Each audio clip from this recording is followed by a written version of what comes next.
বৈশাখের শুরু থেকে সারা দেশ রয়েছে প্রায় বৃষ্টিহীন। নেই কালবৈশাখীর দাপট।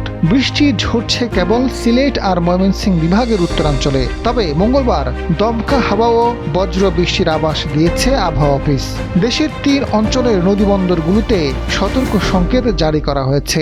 আবহাওয়া অধিদপ্তরের ঝড় সম্পর্কিত কেন্দ্র থেকে প্রকাশিত ভোর 5টা থেকে দুপুর 1টা পর্যন্ত দেশের অভ্যন্তরীণ নদীবন্দরগুলোর জন্য প্রকাশিত পূর্বাভাসে এই তথ্য জানানো হয়েছে।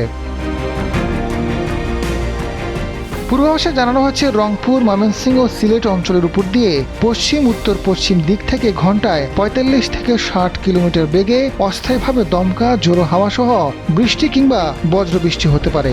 এ কারণে এলাকার নদীবন্দরগুলোকে 1 নম্বর সতর্ক সংকেত দেখাতে বলা হয়েছে।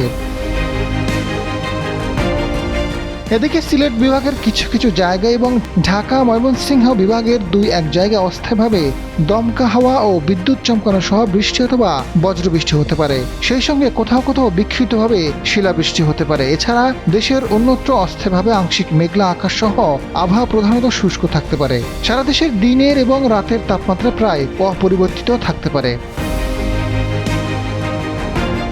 তাপমাত্রার বিষয়ে পূর্বাভাসে বলা হয়েছে, সারা দেশে দিন রাতের তাপমাত্রা সামান্য বাড়তে পারে। একই সঙ্গে রাজশাহী, পাবনা, সিরাজগঞ্জ, ঢাকা, ফরিদপুর, খুলনা, যশোর, চুয়াডাঙ্গা ও কুষ্টিয়া জেলাসমূহের উপর দিয়ে বয়ে যাওয়া মৃদু থেকে মাঝারি তাপ প্রবাহ অব্যাহত থাকতে পারে এবং তা আরও কিছু এলাকায় বিস্তৃত হওয়ার আশঙ্কা রয়েছে।